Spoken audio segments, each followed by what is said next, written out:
cut that. We done with that. I ain't getting no copywritten strike on my first time back. YouTube gotten serious, y'all. I'm not messing up my show. Absolutely not. We just got back here. I just got this show back. We not messing it up over some copywritten music. What's going on, world? I am Winston A. Marshall, and this is Positive Black People News, the show that's changing the narrative. And we back. I couldn't think of a better time to bring us back than right now. I mean, 2020 has been stressful. They done took Kobe, then they wanted to give us a damn pandemic. Like, it's been rough, man. And black people have been struggling the hardest because they have been trying to come for us yet again. But I feel like we are finally making some headway. I think the only thing that really needs to happen, though, is we have to get more black positivity out there. I think that there's been a lot of negativity. And so if there was ever a time to cancel that, it's like, cancel culture drives me crazy, but let's cancel that negativity. How about that? I'm about that. It's Pride Month, which means the LGBT community is celebrating worldwide. Unfortunately, not in the fabulous and grandiose way they normally do, thanks to Miss Rona in 2020 just ruining about everybody's life. But that's what makes this next story so painful and yet so inspiring. Alibi Lounge is the only openly gay bar in Harlem and the last black-owned gay bar in Manhattan, and they need your help. I'm not gonna lie, this story was like a little hard for me to understand at first because I thought Harlem was like Queens and Brooklyn, off by itself, but I had no idea it was in Manhattan. So at first I was like, yo fam, how you gonna be in Manhattan and Harlem? Like, make up your mind. That's like saying you in WeHo and the Sunset Strip. That don't make no sense. What you say now, Chuck? The Sunset Strip is in WeHo? Well, I'll be damned. The Alibi Lounge is owned by Alexi Minko and has been hit hard by COVID-19. He started a GoFundMe to try and help keep the doors open and keep his staff employed. Per his GoFundMe page, the queer community of Harlem inspired me to create a safe haven for everyone in the world, but especially for the LGBTQ community of Harlem. My intention was to provide employment, training, and potential small business ownership skills to the LGBTQ Black and Latin young adults of Harlem.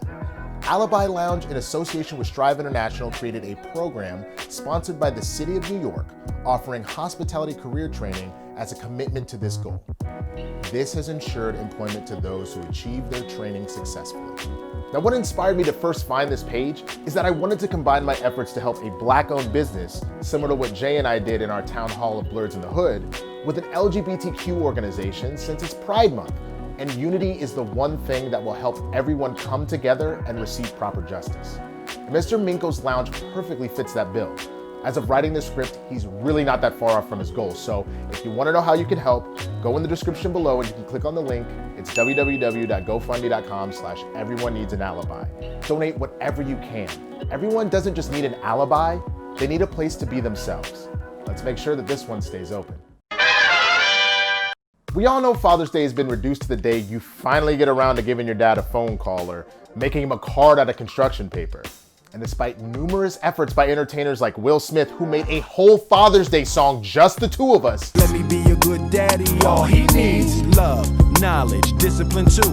I pledge my life to you. Just the two of us. Father's Day just still has never been as lit as Mother's Day. But do you know who's trying to change that? Dad gang. Building cribs, that gang. I got my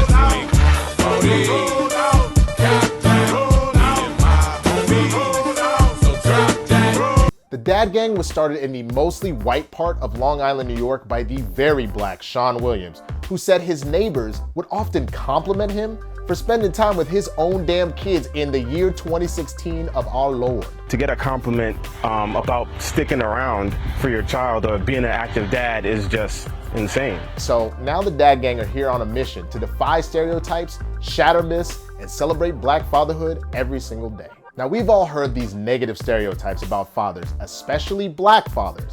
But did you know that according to the CDC, black fathers bathe, dress, or diaper the kids they live with more on a daily basis than any other group? Not only that, but the Pew Research Center has constantly, year after year, proved that there is no significant difference in the parenting styles of black and white fathers, debunking the myth that black fatherhood is in some sort of prolonged crisis. In fact, the study shows that 67% of black fathers who do not live in the same house as their children see them at least once a month, compared to only 59% of white dads. The Dad Gang started as an Instagram page focused exclusively to combat the negative image of fathers by showing positive images, and has evolved into an active community of fathers on a mission to change how the world views Black fatherhood by hosting fun, socially impactful events focused on celebrating dads and their kids. You can catch up with the Dad Gang by visiting their website, www.thedadgang.com. Happy belated Father's Day to all the dads out here holding it down for their youngins. For the rest of your life. This is a really good song. How much am I getting paid for this, Dad? You know what's funny? The last time ABC decided to break the monotony of their dating shows and add some melanin, we had just started this show. And I told myself I was only gonna watch The Bachelor for research purposes and for the culture. Well, 3 years later, here I am every Monday night worrying about if Chad is gonna select Hannah or Hannah Ann at his final rose ceremony.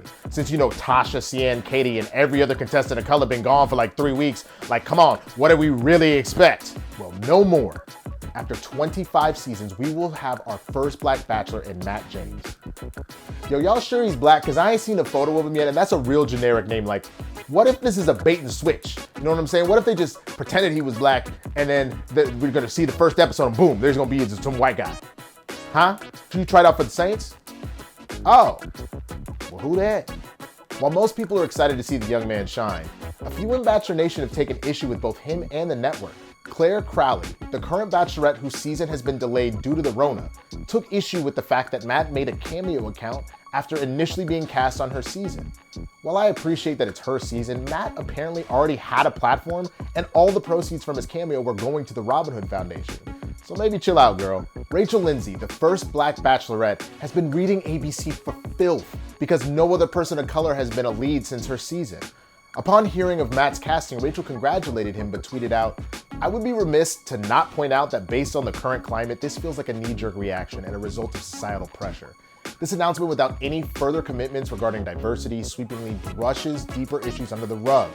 Until we see action to address the systemic racism within the franchise, the casting news today is equivalent to the trend of posting a black box on your social media account without other steps taken to dismantle the systems of injustice." Well, hot damn, Rachel. Like, I agree with you 1000%, but you just gonna body him like Mike Thomas and Malcolm Jenkins did Drew Brees? Or the Saints did Matt James after rookie minicamp? And that, ladies and gentlemen, is what you call full circle. Either way, Matt sounds like a solid dude, and we can't wait to see some more melanated goodness every Monday night. I miss the ladies. They would have totally made a joke about that right now. I wonder what Naima, Nikita, and Felicia are doing. Aunt Jemima. Questions or comments? I have a question, Quaker Oats. Why are you selling syrup of a slave? Black women out here trying to save everybody, and what do we get? Swagger jacked by white girls wearing cornrows and bamboo earrings. Ain't that a bitch? I am a young Black woman trapped in an auntie's body. That is what's happening in front of you. I am 26. I look like I raised all of you. You get what I'm saying? Huh. Thank you so much for watching our first new episode of Positive Black People News. I mean, obviously, you know, it was a little rocky here and there. I don't know if you noticed the mic jump a couple times, stuff like that. It's mainly because it's just me. Brandon is here today. He's just trying to help me out and make sure I get set up on my own. But this is all me, baby. All the setup. Ain't no studio. It's my apartment. Like, this is my green screen, whatever. It's just going, it's me ride or die from now on. But I do appreciate my patrons. You guys are the reason that I can do this in the first place. Big shout out to every single one of you that you're probably now seeing in the credits and everything else. And for all of my 2 top tier patrons, if you are part of my Patreon in those top 2 tiers, you can actually write a story for the show. The one today about the Dad Gang, that was written by Fillmore Pockets, as he likes to be referred to. I'm gonna leave his government name out this. He actually wrote that whole Dad Gang piece, and you can do that too. So if you sign up for my $5 and $15 Patreon tiers, you get to join the PBPN Writers Room. You can help write a story for the show. So definitely check that out, www.patreon.com/theswaggyblurred. Other than that, we're glad to be back, y'all. We're gonna be out here putting out these nice stories all the time. So hit me up if you find something, if you find a positive Black story that you want to do, throw it at me for show. And if you want to write on the show, join the Patreon. Let's get you on here. Be sure to like and subscribe, share with everybody. I love y'all. We out here. Deuces. Boom, boom, boom, boom, boom, boom. Boom, boom, boom. Boom, boom, boom, boom.